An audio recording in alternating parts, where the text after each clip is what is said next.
요한복음 5장 1절로 9절까지 있는 말씀입니다.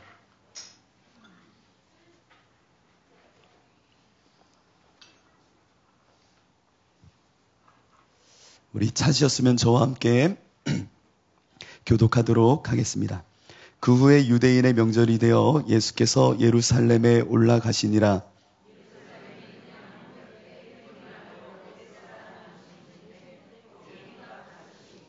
그 안에 많은 병자, 맹인, 다리 저는 사람, 혈기 마른 사람들이 누워 물의 움직임을 기다리니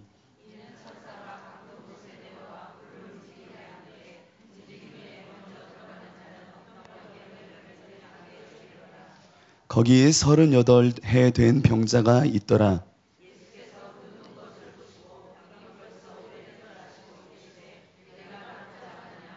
병자가 대답하되 주여 물이 움직일 때에 나를 못에 넣어주는 사람이 없어 내가 가는 동안에 다른 사람이 먼저 내려가나이다.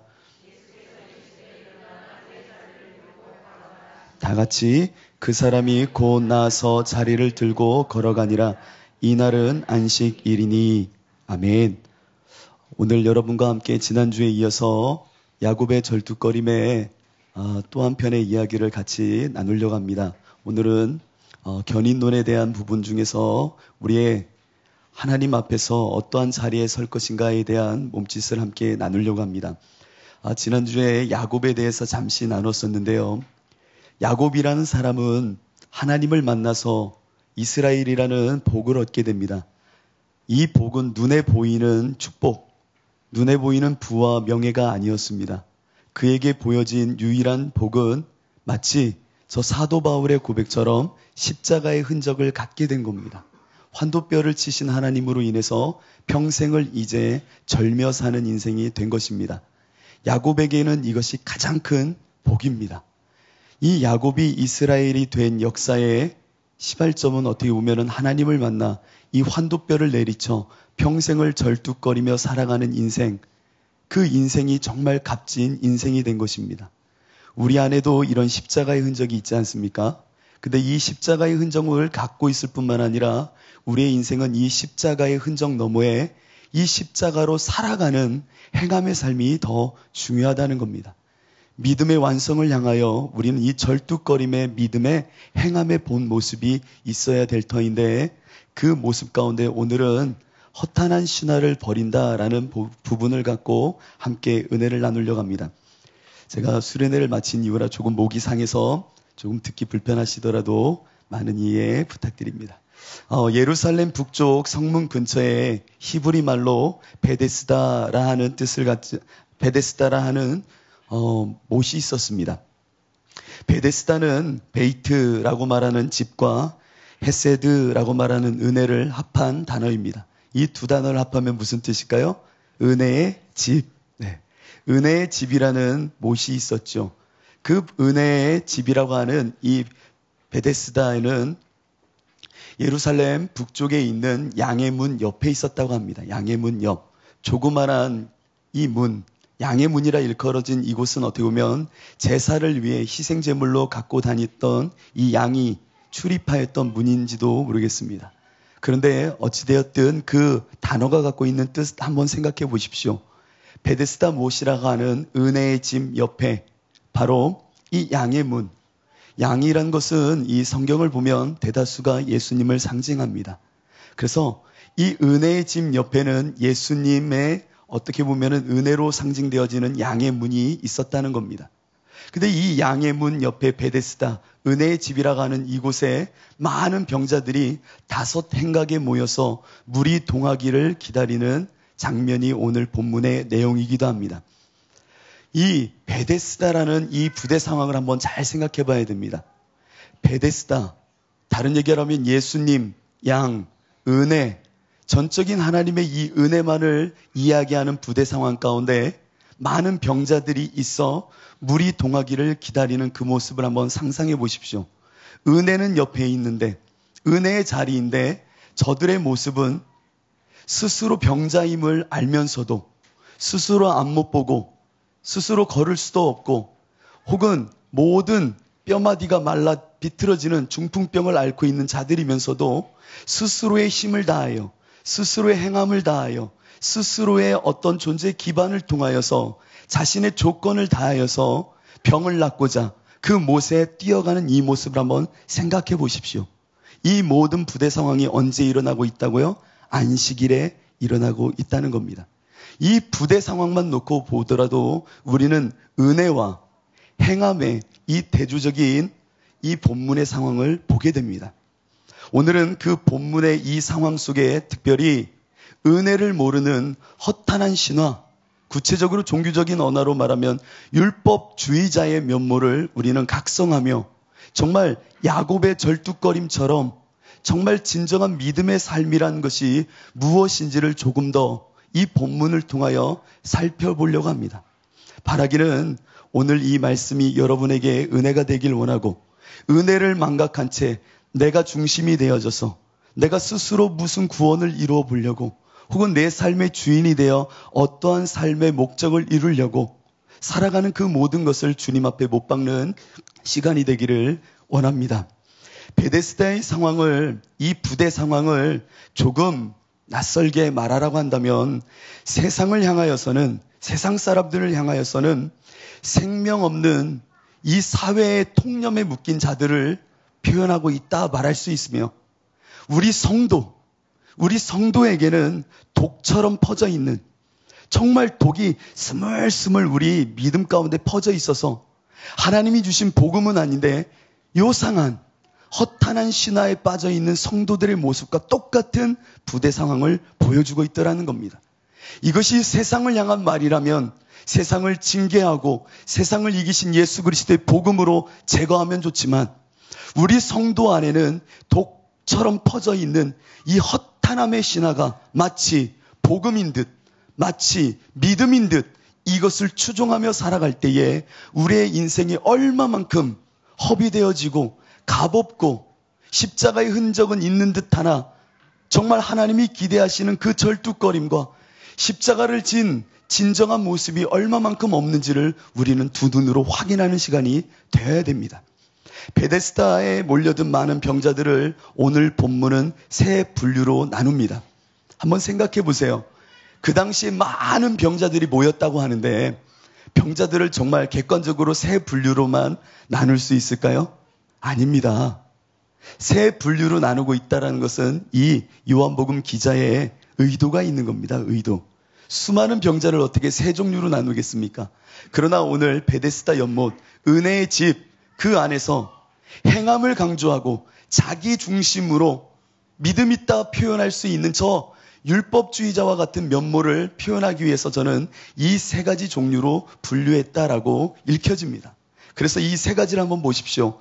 앞을 보지 못하는 맹인, 두 번째 다리 저는 사람, 세 번째 혈기 마른 사람, 중풍병자라고 말할 수 있는 이 세 분류로 많은 병자들을 구분합니다. 이 세 분류로 구분하고 있는 이들을 보십시오. 자기 힘으로 못에 들어갈 수 있는 이가 한 사람이라도 있습니까? 없어요. 그러면 그 공간에 있는 사람들이 서로 도와 누구라도 한 명 그 못에 넣어줄 수 있는 사람이 있습니까? 없어요. 정말 재밌지 않습니까? 이 세 분류의 그 누구도 스스로의 힘으로 혹은 서로 도와서 그 못에 들어갈 수 있는 이는 한 사람도 없다는 겁니다.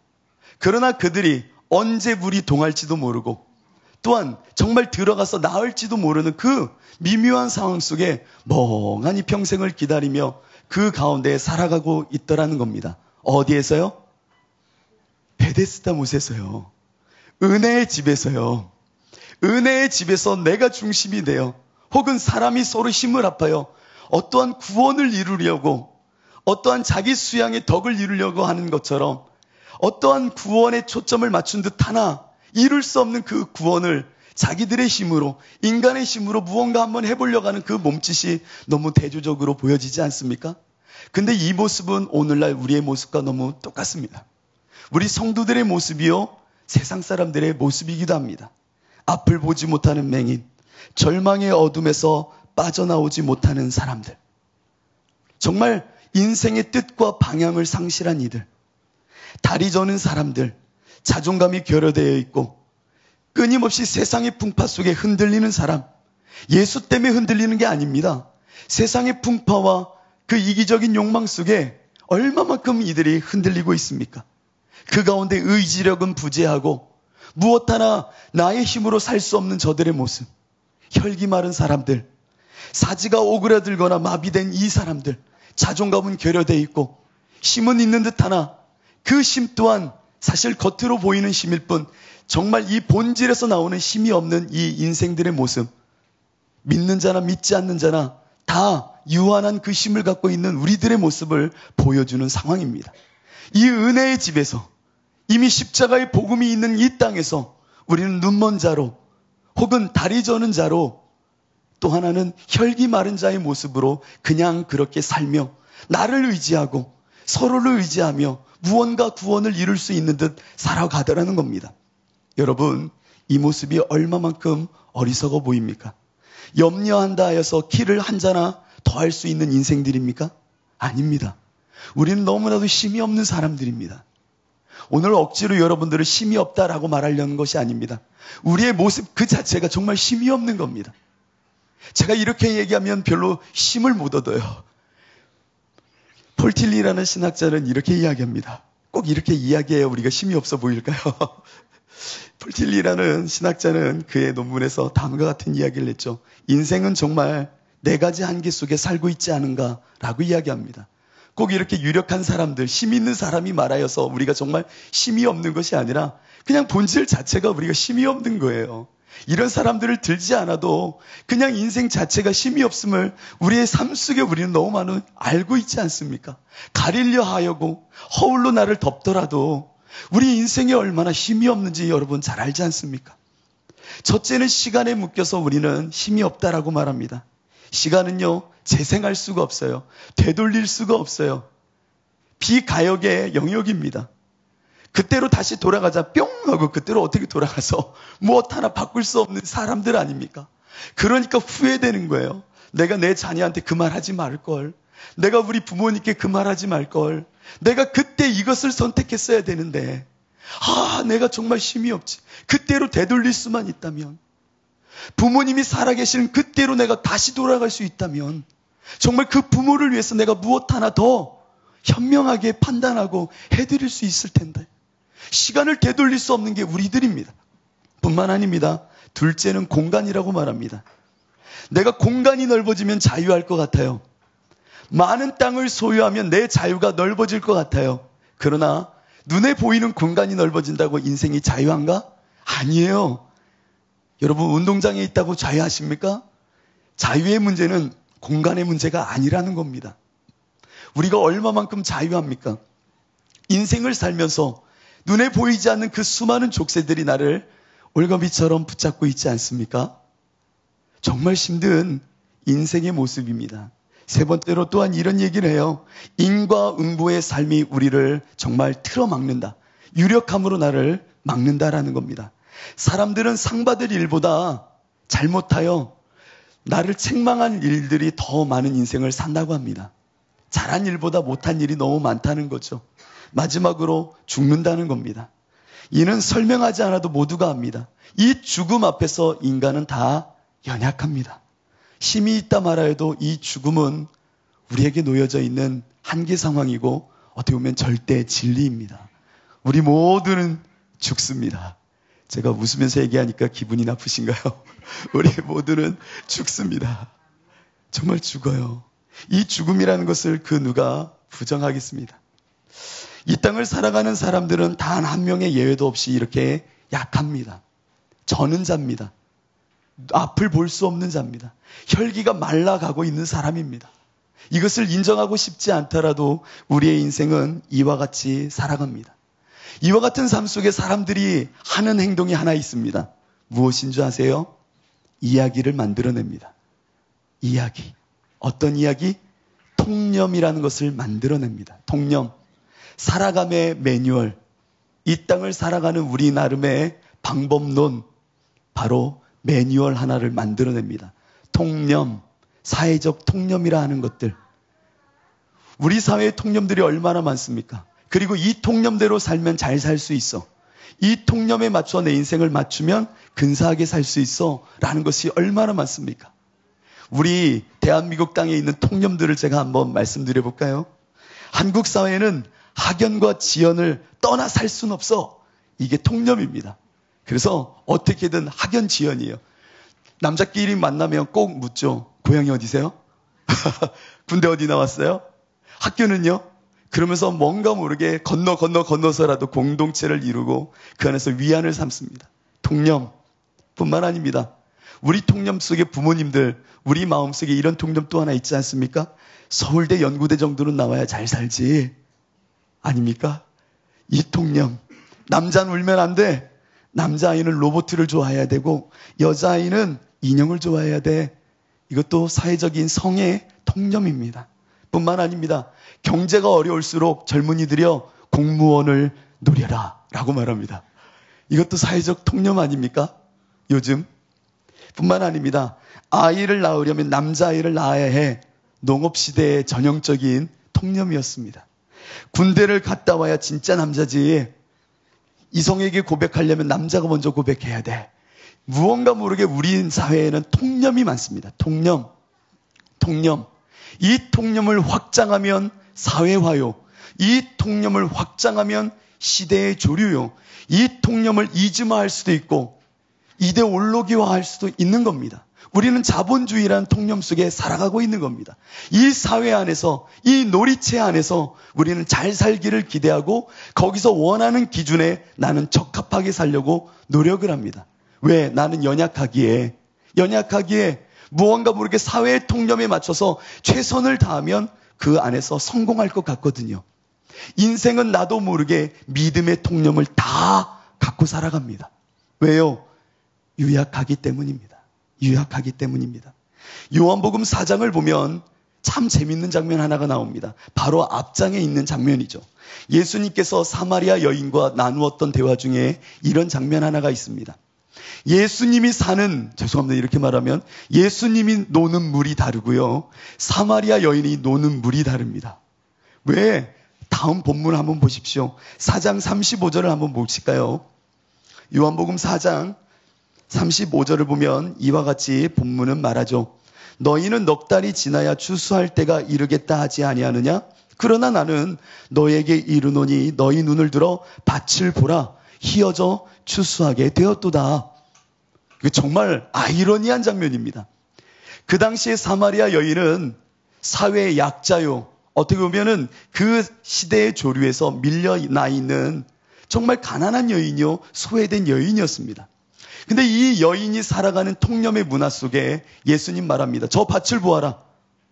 야, 추수할 때가 이르지 않았니? 근데 이 여인이 봅니다. 뭔 소리야? 무슨 추수할 때가 다 됐다고 그래? 아무것도 없는데. 한 4달은 지나야 추수할 수 있어요. 말합니다. 그래.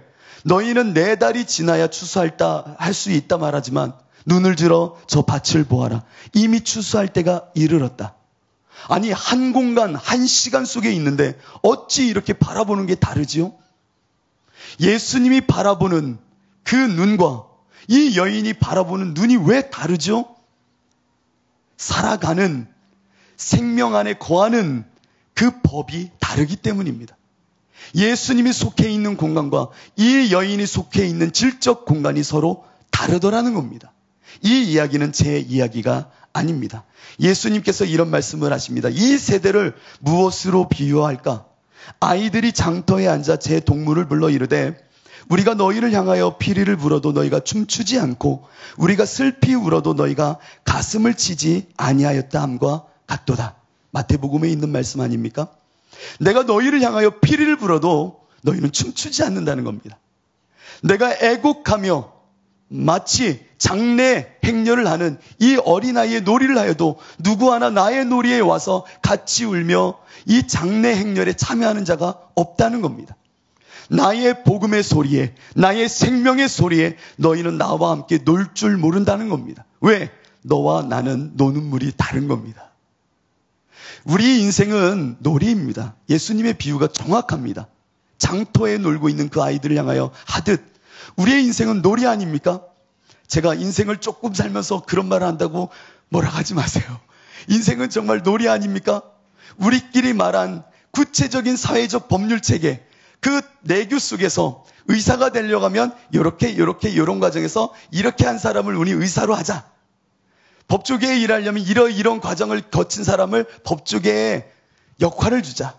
이거는요, 아이들이 이 모래사장에서 너 엄마해, 너 아빠해, 나 의사 할래, 나는 고양이 할래. 이렇게 하면서 막 노는 거예요. 근데 너 의사 할래, 나도 의사 할래. 그럼 가위바위보를 짜는 가위바위보. 그럼 내가 이겼어요. 그럼 너 의사. 나는 그럼 아까 간호사. 너는 환자. 싫어, 나 환자 안 할래. 안 돼. 너 가위바위보에 졌으니까. 이제 이 가위바위보를 구체화하면 정말 그 의사가 되는 체계가 되는 겁니다. 맞지 않으세요? 맞아요. 너무 심각하게 받아들이지 않으셔도 돼요. 우리끼리 정한 놀이 방법입니다. 그래서 너는 의사해? 나는 뭐 할게? 너는 기업가? 그럼 우리끼리 이 모든 과정에서 돈은 어떻게? 야, 조약돌 있잖아. 돌로 우리 너 3개 나는 하나. 가위바위보 하면서 이기면 하나 더 가져가고, 너 노래해봐. 그럼 내가 하나 줄게 하면 노래하면 야, 하나 더 가져가. 똑같아요. 우리 화폐, 우리끼리 돈으로 친 거예요. 그러면서 그 안에서 노는 거예요, 우리끼리요. 아니에요? 맞습니다. 그렇게 심각하게 안 받아들여서 맞는 얘기예요. 그래서 예수님 말해, 내가 장터에가 피리를 불어도 너희들이 나와 함께 나의 법 안에서 즐거워하며 이 생명에서 나와 함께 즐길 줄 모르고 내가 애국하여도 나의 애국 소리에 누구 하나 반응하여 나오니가 없는 이 세대를 어찌할꼬 하며 말하고 있는 겁니다. 예수님이 내 안에 와 너희들이 알고 있는 그 통념과 세상이 주는 안락함이 진정한 생명이 아님을 피리를 불며 나의 이 생명의 법으로 초청하여도 그 누구 하나 그 놀이에 빠져서 나의 이 생명의 법으로 올 줄 모르니 이 세대를 어찌하겠는가. 이게 예수님의 비유였다는 겁니다. 우리는요, 저 사마리아 여인과 똑같습니다. 예수님의 눈에서는 이미 추수할 때가 이르렀지만 이 사마리아 여인의 법, 스스로 속해 있는 이 사회의 통념 안에서는 보이지가 않는 겁니다. 이게 추수할 때가 다 이르렀다 하는가? 그러나 우리는 믿음의 눈이 있지 않습니까? 주님의 마음으로 보지 않습니까? 그렇게 주가 보이는 그 추수할 때는 믿는 우리에게는 보이는 겁니다. 이미 이루신 겁니다. 그렇게 믿음 있는 자에겐 보이는 것이요, 예수 그리스도의 법 안에 있는 자에게는 보이는 것이지만 저 사마리아 여인처럼 빈약한 빈곤의 삶 속에서 사회적 통념 안에서 어떻게든 살아남으려고 하는 자들에게는 보이지 않는 엉뚱한 이야기입니다. 그렇게 십자가 도가 미련한 자들에게는 멸망이지만 우리 구원함을 얻는 우리에게는 능력이 되는 겁니다. 주님 안에서 우리가 그렇게 거할 때에 이것은 우리에게 능력이지만 세상 사람들이 볼 때는 그 놀이가, 그 생명이 어리석어 보이는 겁니다. 그러나 주님 법 안에서 볼 때는 진정한 생명을 갖고 있는 우리에게는 그들이 너무나도 안쓰럽다는 겁니다. 이 놀이가 다가 아닌데 이것은 정말 주님이 부르시는 그날, 정상벽 시인이 말하든 세상 소풍 다 끝나는 날 손 털고 갈 때 아무것도 아닌 것을 거기서 의사가 되어졌다고, 내가 돈이 얼만큼 많다고, 조약돌 얼마만큼 더 많이 갖고 있다고 목에 심주고 살아봤자 그 놀이 끝나는 날 주님의 땅에서는 아무것도 아님을 모른 채 살아가는 저 모습이 이 시대를 향한 하나님의, 예수님의 애국이셨다는 겁니다. 우린 베데스다 못에서 스스로 보지 못하고 저는 자이면서도 그 안에서 나름의 통념을 갖고 있으니 바로 오늘 베데스다 못에 있었던 통념이었습니다. 그것이 무엇이냐? 저 물이 동하면, 물이 움직이면 가장 먼저 뛰어들어가는 자리 낳는다는 겁니다. 이거는요 다른 얘기를 하면은 복음이 아니에요. 성경에 있는데요, 성경에 있다고 복음이 아닙니다. 한번 5장 3절을 한번 보십시오. 5장 3절. 5장 3절 끝자락에 보면 누워 옆에 대괄호가 있죠. 대괄호 찾으셨나요? 네네. 그 대괄호를 제가 읽어보겠습니다. 마른 사람들이 누워 다음에 대괄호가 있습니다. 물의 움직임을 기다리니 이는 천사가 가끔 못에 내려와 물을 움직이게 하는데 움직인 후에 먼저 들어가는 자는 어떤 병에 걸렸든지 낫게 되밀어라 하고 대괄호로 묻고 있습니다. 이것은 후대에 첨가되어졌다라고 하면서 첨언격으로 읽어내는 본문입니다. 이 본문 자체, 어떻게 문장 부호 하나 속에서도 요한복음은 참 놀랍도록 우리에게 말하고 있는 것이 있습니다. 하나님이 주신 복음이 아니에요. 그 당시에 신화요, 전설이라는 겁니다. 전설. 왜 그들이 그렇게 있었느냐라고 설명을 하는 거예요. 왜냐하면 그 당시에 이야기 되기를 그 행각에서 기다리다가 물이 동에서 가장 먼저 뛰어가는 애가 낫는다라는 전설이 있었기에 그들이 그곳에 모여 있었다는 겁니다. 이해가 되십니까? 이건 복음이 아니에요. 복음이 아닌데 그들 안에 정말 이것 하나 붙잡고 살아가던 이들이 있었다는 겁니다. 이 대과로의 부호 하나를 만약에 저에게 정리해봐라. 이 부대 상황을 정말 정리하라고 하면 제 마음속에 이렇게 정리가 되더라고요. 당시의 베데스다 연못에는 값없이 주시는 은혜, 십자가를 옆에 두고도 허탄한 신화, 전설, 사회의 통념의 인생을 꼭꼭 묶어 인생을 허비하던 이들이 있었더라 라고 읽어낼 수 있는 겁니다.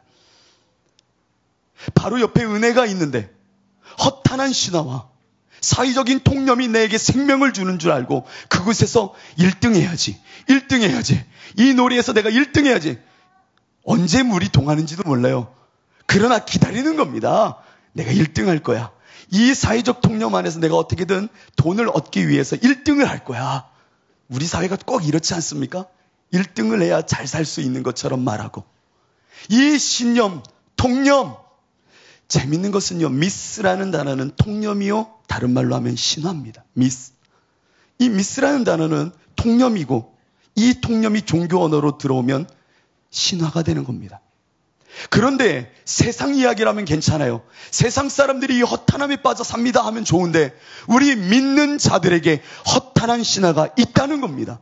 이것이 복음인 줄 알고 내가 인생을 걸어 그것을 향하여 나아가는 허탄함이 우리 안에 스물스물 들어와 있으니 정말 이것이 무섭다는 겁니다. 복음은 아닌데 교회 안에서 통념처럼 흘려 지나가는 간증과 수많은 이야기들, 그 중에는요 정말 무서운 것들 제가 말할 수가 없어요. 왜냐하면 그것 때문에 혹여 그 일을 안 하실까 봐 제가 말을 못 하겠어요. 그러나 여러분이 잘 분별해 보십시오. 주가 주시는 말씀입니까? 아니면 누군가의 간증이기에 내가 그것을 따라가고 있습니까? 누가 이렇게 했더니 집이 잘 됐대. 하나님 앞에서 이렇게 했더니 이런 복이 있었대. 그래요. 그게 하나님이 일하심일 수도 있어요. 그러나 그 일하심이 나에게 선포된 말씀이었습니까? 아니면 그 사람의 간증이기에 그것을 나의 복음인들 알고 통념처럼 거짓된 허탄한 신화를 만들어 내가 그것을 복음인 듯 살아간다면 당신은 38년 된 병자처럼 물이 동하기만을 기다리고 가만히 앉아있는 이상한 신앙인과 별반 다를 리가 없다는 겁니다. 오늘 이것이 정말 무서운 것입니다. 내 안에 복음의 열정을 통하여, 거듭남의 열정을 통하여 정말 내가 절뚝거리며 살아야 되는데 무언가 모르게 하나님의 이름을 가장한 허탄한 신화를 세워놓고 내가 그것이 믿음인 줄 알고 앉아있다면 여러분 돌이킬 때입니다. 이것이 오늘 본문을 통하여 우리는 행함으로 구원을 얻을 수 없는 우리의 인생이 스스로가 그 자리에 앉아 주인이 되어 허탄한 신화를 만들어 놓고 이것이 복음이고 이것이 예수며 이것이 나를 위한 하나님의 계획이라 착각한 채로 앉아있다면 당신은 허탄한 신화에서 망령되이 살아가고 있는 인생입니다. 이것이 우리에게 정말로 무섭다라는 겁니다. 제가요 목회자지만 이런 일에 정말 많이 빠졌었습니다. 정말 망령되고 허탄한 신화를 버리고 경건에 이르도록 내 자신을 연단하라. 바울은 이렇게 울부짖었고 말해야 했지만 저는요 허탄하고 망령된 신화에 정말 많이 목회 초년에 빠졌었습니다. 참 부끄러운 이야기를 해야 돼요. 목회자인데 주의 복음으로 죽고 주와 함께 산다라고 고백하는 자인데도 이게 잘 안 되더라고요. 뭔 줄 아십니까? 학벌입니다. 학벌. 무언가 더 공부해야지 좋은 목회자가 될 것 같고 세상에서 말하기를 좋은 목회자는 이러이러한 과정과 이런 학위와 이 정도의 위치에 가야 좋은 목회자가 될 수 있다라는 이상한 통념. 주가 주신 복음은 아닌데 나도 모르게 그런 허탄한 신화가 마음에 들어서 주님께 갈망하며 나 저 복음은 아닌데 무언가 모르게 그거에 목매어 내 인생을 정말 허탄한 곳에 세워 쭈그려 앉아 있었던 인생이 제 모습입니다. 목회 초년에 이제 창원이라는 땅에 가서 목회를 시작하는데 간혹 읽었던 뭇 간증집들이 저한테는 해를 주더라고요. 어느 목사님은 개척 후에 이렇게 했더니 몇 년 후에 몇 달 후에 이렇게 부흥하고 이런 방법을 했더니 정말 하나님이 부어주시더라. 그래서요 흠모가 되는 거예요. 하나님이 나에게 말씀하신 적은 한 번도 없는데, 하나님이 앞서 행하신 적도 한 번도 없는데 내가 그 하나님을 끌고 와, 그래 나도 이렇게 하면 되겠지, 이렇게 하면 나도 출세하는 목회자가 되겠지라는 허탄한 신화에 내 인생을 던져버리고 주여 나에게도 이걸 주세요 라고 하면서 거기에 목매달아 있던 제 모습이 너무나도 초라했습니다. 하나님은 그 마음속에 오늘 이 본문을 읽게 하셨고 저에게 말씀하셨습니다. 허탄하고 망령된 신화를 버리고 경건에 이르도록 너 자신을 연단하라. 주가 주시는 것은 허탄한 신화가 아닙니다. 네가 스스로 예수와 함께 십자가에 죽고 그 절뚝거림으로 살아가는 것을 기대하시는 것이지, 네 자리에 쭈그려 앉아서 출세와 명예를 위하여 이 교회 안에 있는 어떤 통념과 허탄한 신화를 가져다가 믿음으로 가장한 채 주께 구하는 인생을 버리라는 겁니다. 우리의 인생 속에 이와 같은 것이 얼마나 많은지 모릅니다. 정말 우리는 절뚝이며 예수님 때문에 불편함으로 살 것을 각오하기보다는 쭈그려 앉아서 허탄한 신화에 노출되어서 나도 그것을 기대하며 무언가 바라는 요상한 신앙에 있다면 우리는 이것을 벗어 던질 때입니다. 바울은 디모데에게 말합니다. 신화와 끝없는 족보에 몰두하지 말게 하려 함이라. 미련한 것은 믿음 안에 있는 하나님의 경륜을 이름보다 도리어 변론을 내는 것이라. 이 말이 뭐냐면 허탄의 신화에 빠져 있는 이들은 자기 변론만을 한다는 겁니다. 정말 방향이 잘못된지 모른 채 변론만 해요. 누구처럼요? 오늘 38년 된 병자처럼 예수를 만났을 때 뭐라고 말합니까? 저 물이 동하면 뛰어가면 되는데 누구 하나 나를 들어주고 도와주어 가야지 못해서 내가 지금까지 이렇게 산다는 겁니다. 허탄한 신화에 빠져 있는 이들은 정말 복음 안에서 절뚝이기보다는 변론만 많아요. 내가 왜 이렇게 은혜를 못 받고 우리 집에 오랫동안 신앙생활에도 변화가 없냐면 다 이것 때문에 그래, 저것 때문에 그래, 누구 때문에 그래. 끊임없이 변론만 하더라는 겁니다.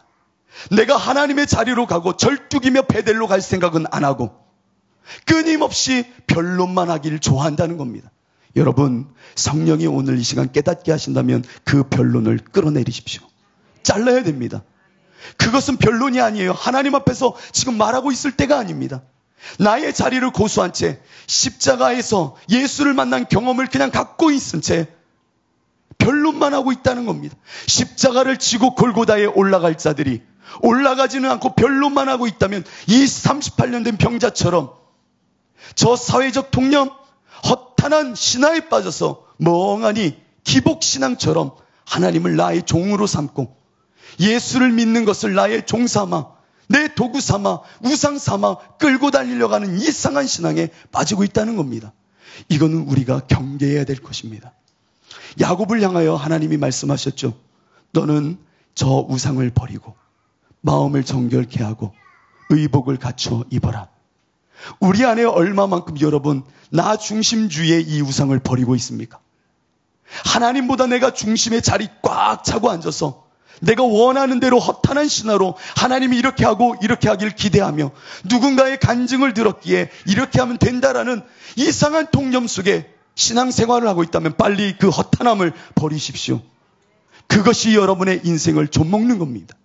그것 때문에 하나님이 일하시지 못하고 계신 겁니다. 바로 그것이, 바로 그 허탄함이 여러분을 경건에 이르도록 십자가에 죽지 못하게 만드는 겁니다. 그것이 믿음인 줄 알고, 그것이 잘된 신앙인 줄 알고 나를 십자가에 못 박을 줄 모른 채로 서 있다면 나는 38년 된 병자와 별반 다른 것이 없는 겁니다.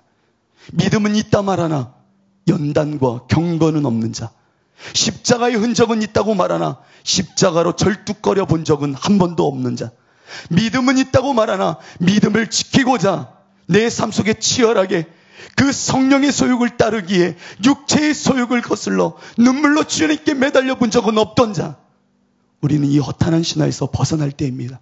경건에 이르도록 연단할 때입니다. 언제까지 거기에 앉아 계신 겁니까? 일어나야 됩니다. 일어나야 됩니다. 오늘 본문을 보면은 참 재밌는 장면이 하나 나오죠. 바로 예수님께서 이 병자 앞에 나와 다음과 같이 말합니다. 네가 낫고자 원하느뇨? 라고 말합니다. 낫고자 원하느뇨? 이미 병든 자 아닙니까? 아픈 자 아닙니까? 당연하죠. 낫고자 원하죠. 낫고자 원하죠. 그때 예수님이 뭐라고 말합니까? 일어나 가라 라고 말씀하십니까? 아닙니다. 오늘 본문을 보십시오. 일어나 네 자리를 들고 걸어가라 라고 말씀하십니다. 네 자리를 들고 일어나 걸어가라.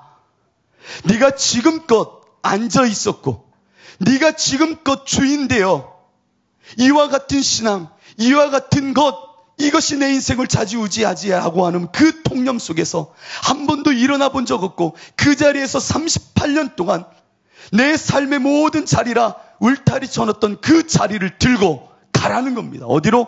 하나님의 자리. 내가 너를 명하는 그 자리로 가라는 겁니다. 언제까지 내 중심으로 내 신앙의 터 안에서 하나님을 끌어와 내가 원하는 대로 그분을 조율하려고 하십니까, 여러분?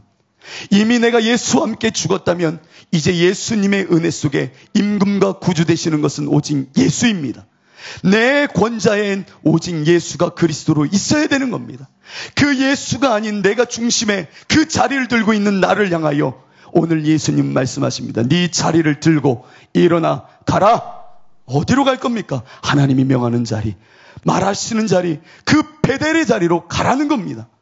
왜 네 자리에 앉아서 38년을 허비하며 허탄한 신화에서 벗어나지 못한 채 십자가의 죽어짐은 없고 매 순간 경건과 연단은 없는 채 그냥 그 자리에 쭈그려 앉아 있느냐는 얘기입니다. 여러분의 자리를 들고 일어날 때입니다. 여러분이 말하던 신앙의 자리, 내가 신앙이 있다, 믿음 있다 라고 말했던 수많은 잘못된 것들을 이제 들고 저 십자가로 나갈 때입니다. 주가 명하시는 자리로 갈 때입니다. 내 생각을 못 박을 때입니다. 내가 알고 있었던 통념을 버릴 때입니다. 이제 예수님이 말씀하시는 그 자리, 바로 십자가에서 내가 완전히 죽어질 그 자리로 가야 되는 겁니다. 내 자리로 하나님을 불러 모으셔서는 안 됩니다. 하나님이 계신 그 자리로 내가 갈 때입니다. 왜 내 자리에서 쭈그려 앉은 채 무엇 해주세요라고 하고 있습니까? 빨리 그 십자가를 지고 환도뼈를 내리쳤던 그 야곱의 절뚝거림처럼 하나님을 위하여 절뚝거리며 갈 때입니다. 육체의 소욕을 거스르며 하나님이 말씀하시는 연단과 경건의 훈련을 하여 오직 주님이 원하시는 그 자리까지 갈 때이지, 가만히 앉은 채 은혜 접으시려면 접으세요, 해주시려면 한번 해주세요, 무언가 이상한 신앙을 갖고 있다면 안 됩니다. 죽는다는 것은 쉬운 일이 아닙니다. 내가 주와 함께 죽는다는 것은 정말 심각한 이야기입니다. 내가 예수와 함께 죽는다는 것은 그냥 감정적인 말이 아닙니다. 그냥 말로 죽었어요 하는 것이 아니라 저 환도뼈를 내리신 그 하나님 때문에 인생의 절뚝거림을 갖고 하나님의 그 말씀을 따라 가라 하신 그 자리까지 가며 허탄한 신화에 노출되는 것이 아니라 주님의 말씀을 따라, 하나님이 주시는 말씀을 따라 내 인생을 끌고 가야 되는 겁니다. 주님의 자리, 말씀의 자리, 내 안에 이미 말하고 계신 성령의 말씀을 따라 살 때입니다. 내 소리를 들을 때가 아니라 하나님의 말씀을 듣고 그 말씀이 말하는 자리까지 갈 때입니다. 여러분 일어나십시오. 일어나실 때 여러분의 자리를 들고 일어나십시오. 여러분의 자리를 던져버리십시오. 그리고 더 넓은 자리, 하나님이 일하실 자리, 하나님의 권세의 자리로 나가시길 바랍니다. 38년 된 병자야, 네가 낫고자 원하느냐? 네 자리를 들고 일어나 가라. 우리에게 자리는 어디였습니까? 왜 그 자리를 끝까지 못 이겨내고 그 자리를 버리지 못합니까? 그것이 나로 하여금 10년, 20년, 30년, 40년 예수를 믿어도 변화를 갖고 오지 못했던 이유입니다.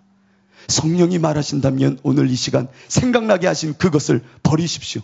그 자리를 버리고 쩔뚝거리게 한다면 쩔뚝거림으로 주를 위해 갈 때입니다.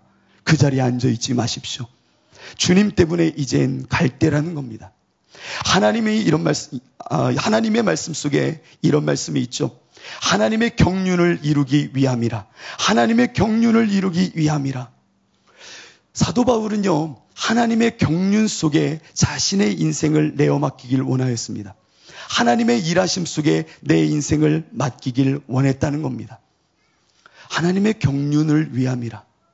내 인생이 하나님의 경륜 속에 내 모든 것을 맡겨 하나님의 일하심의 자리에 내가 가기를 원하여 허탄하고 망령된 것을 버리며 족보를 따라 내 모든 것을 탐색하는 인생을 버리고 오직 하나님의 경륜 때문에 내 인생을 그분을 위하여 드린다.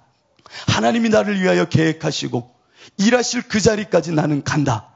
이것이 바울의 신앙이었습니다. 여러분, 하나님의 경륜을 여러분 삶 속에 이루길 원하십니까?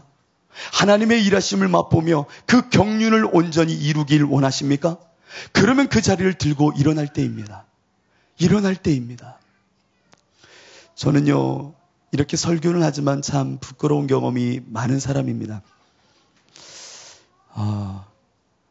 나름 전도사 시절을 보낼 때에 이거 잘못된 것은 아니지만 나름 수련목 제의가 막 있었고 그 수련목 제의를 거절했습니다. 왜? 하나님께서 원하시지 않는 것이기에. 수련목이 조금 더 어떻게 보면 목회자로서 조금 단기간에 조금 더 죄송합니다. 이런 표현이 조금 안정적으로 갈 수 있는 길이었던 것 같습니다. 그런데 그걸 버렸어요. 그리고 나서는 개척하겠다고 정말 200만 원 들고 막 개척을 나왔어요. 그래서 안산이라는 곳에 가서 막 개척을 하려고 노력을 했습니다. 막 노력을 했는데 개척이 다 지하실 교회에 이루어졌는데 이루어진 가운데 갑자기 실패가 되어져서 개척을 할 수 없게 되었습니다.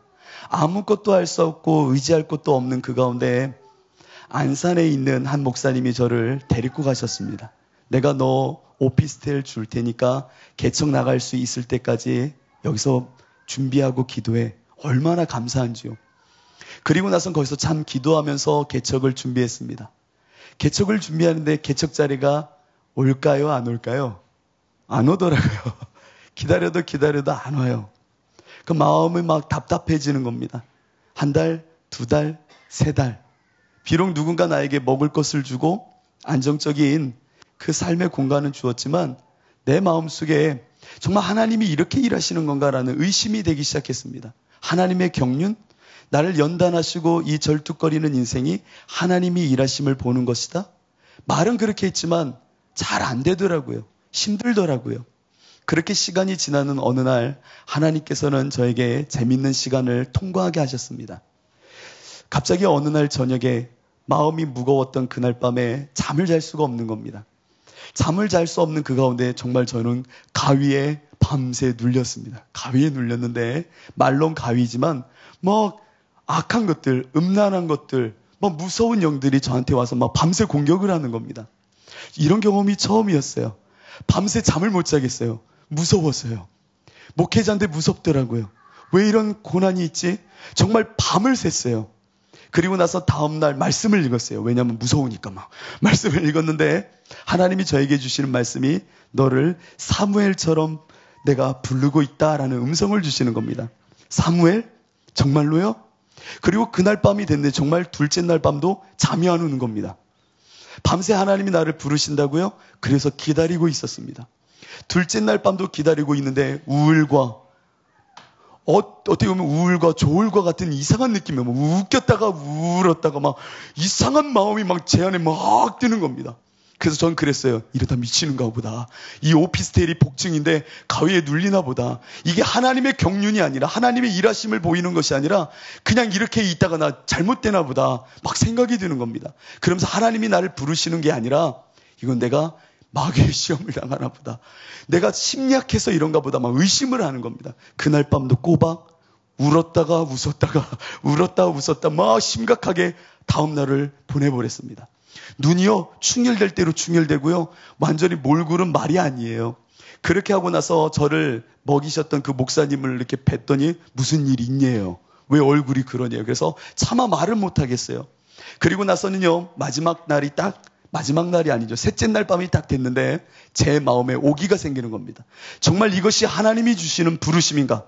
하나님의 경륜을 일하시고자 내 삶 속에 그것을 이루시고자 정말 내 자리를 들고 하나님의 자리로 옮기시고자 하는 절뚝거림의 그 시험이라면 좋다.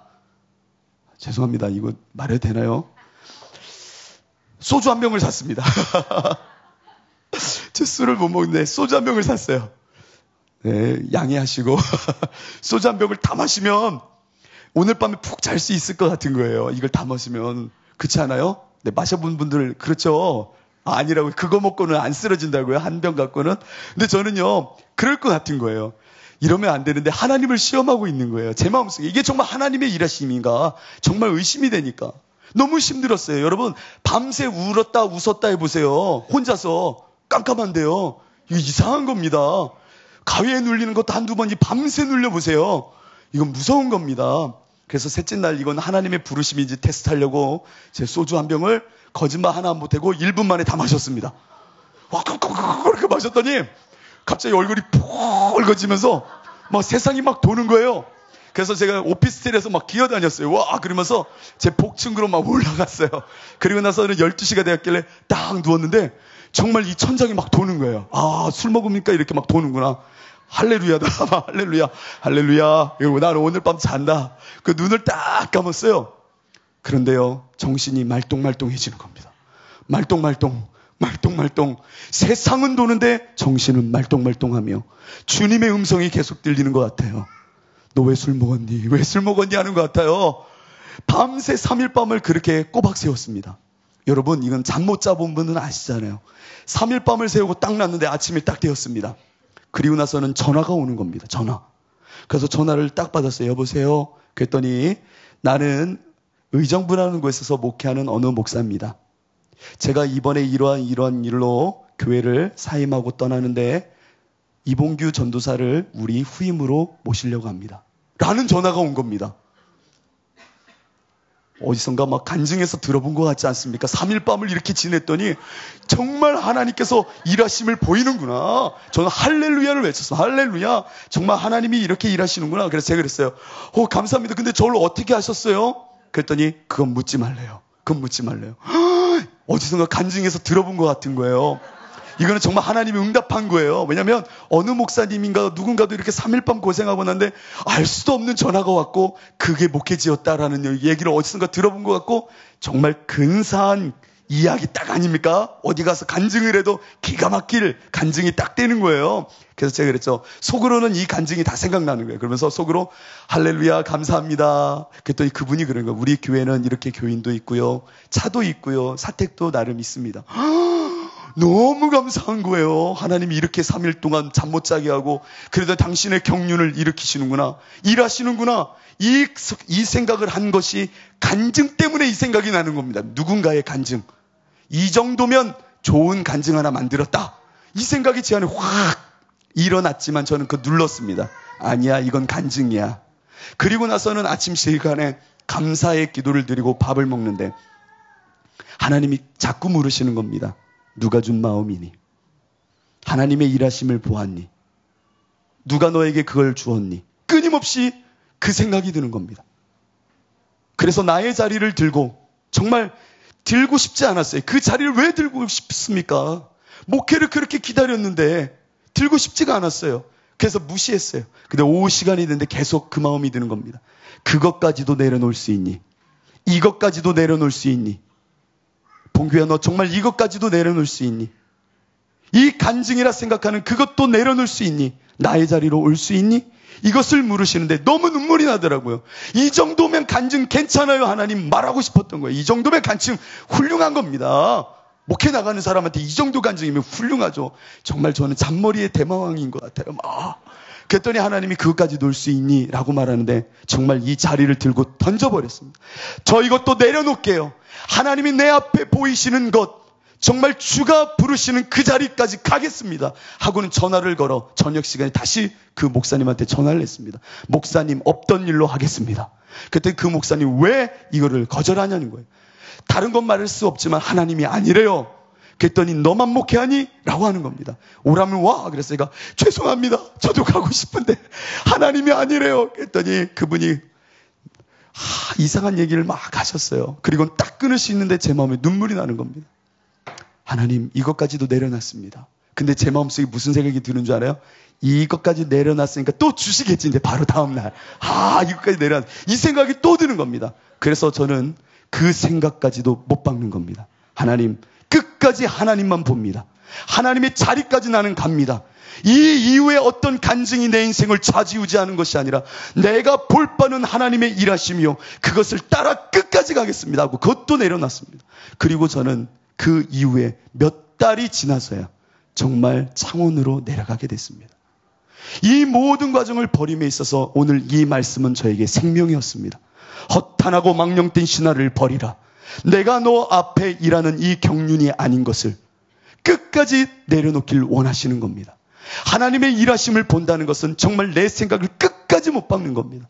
하나님의 원하시는 그 자리까지 도달하도록 나를 못 받고 내 생각을 못 받고 정말 눈물 나도록 쩔뚝거리지만 주님 위해서 내가 살아가는 것이라면 끝까지 하나님이 일하시는 그 자리까지 내가 가야 된다. 내 삶의 자리를 집어던지고 하나님의 자리로 가리라. 나는 쩔뚝거린다. 정말 미친 듯 쩔뚝거린다. 예수님 때문에 내 생각은 정말 싫지만 예수님이 원하시니 그 자리까지 나는 못 받고 간다. 나는 하나님의 종이잖아. 여러분은 삶의 자리를 어디까지 갖고 있으려고 하십니까? 우리는 완전히 죽은 자 아닙니까? 예수로 사는 자 아닙니까? 그런데도 끊임없이 스물스물 들어오는 이 허탄한 신화에 내 인생을 허비하지 마십시오. 끝까지 나는 십자가를 지고 저 골고다까지 주가 명하시는 그 자리까지 하나님이 일하시는 그 자리까지 가야 됩니다. 그래야 그 자리에 부활의 영광과 하나님이 원하셨던 바 복음의 꽃이 피어나는 겁니다. 우리의 인생은 결단코 내가 삶의 권자를 차지하여 내 자리로 하나님을 끌고 오는 것이 아니라 하나님이 계신 그 자리로 허탄한 신화를 집어던지고 내 삶의 한계와 내 이성의 한계를 다 던진 채 그 하나님이 말씀하시는 그 자리까지 성령을 따라 가는 줄로 믿습니다. 우리의 이 결단 속에 흔들릴 겁니다. 힘들 겁니다. 그러나 그 행함과 흔들림이 내가 믿음 있음을 반증하는 줄로 믿습니다. 이 시간 우리 함께 찬양하며 기도할 때에 아바 아버지, 우리 이 찬양 속에 하나님 아버지, 하나님의 일하심을 보고 그와 같이 행하길 원합니다. 주님이 말씀하셨죠. 나는 스스로 할 수 있는 것이 아무것도 없노라. 오직 아버지께서 일하시니 나도 그와 같이 행한다. 우리는 늘 죽었음을 고백할 뿐만 아니라 그 경건과 연단을 통하여 하나님이 말씀하시는 그 자리까지 가길 원합니다. 그 자리까지 가길 원합니다. 하나님 힘들어요. 그러나 주여 내가 주님과 같이 믿음 지켜 십자가로 쩔뚝거리며 가겠습니다. 믿음 주옵소서. 우리 이 찬양 고백하고 같이 기도하도록 하겠습니다. 아바 아버지, 아바 아버지, 나를 안으시고 바라보시는 아바 아버지, 아바 아버지, 아바 아버지, 아바 아버지, 나를 도우시고 힘주시는 아버지, 주는 내 마음을 고치시고 주는 내 마음을 고치시고 볼 수 없는 상처, 볼 수 없는 상처만 지시네. 나를 아시고 나를 아시고 나를 이해하시네. 내 영혼 새롭게 세우시네. 주는 내 마음을 고치시고 주는 내 마음을 고치시고 아멘. 볼 수 없는 상처만 지시네. 나를 아시고 나를 아시고 나를 이해하시네. 내 영혼 새롭게 세우시. 주는 내 마음을 고치시고 주는 내 마음을 고치시고 볼 수 없는 상처, 볼 수 없는 상처만 지시네. 나를 아시고 나를 아시고 나를 이해하시네. 내 영혼 새롭게 이 시간에 하나님께 기도할 때에 주여, 내가 주와 함께 죽었다면 나의 자리를 던지고 하나님이 계신 그 자리까지 갈 수 있는 믿음을 주옵소서. 내가 주님과 함께 절뚝거리며 주가 명하시는 그 자리, 하나님이 일하시는 그 자리로 가게 하여 주옵소서. 이 길이 힘들고 외롭지만 믿는 믿음을 지켜 견고히 주님이 원하시는 그 자리까지, 하나님이 다 계시는 그 자리까지 가게 하여 주옵소서. 이 시간 주여 3번 부르시고 기도하도록 하겠습니다. 주여.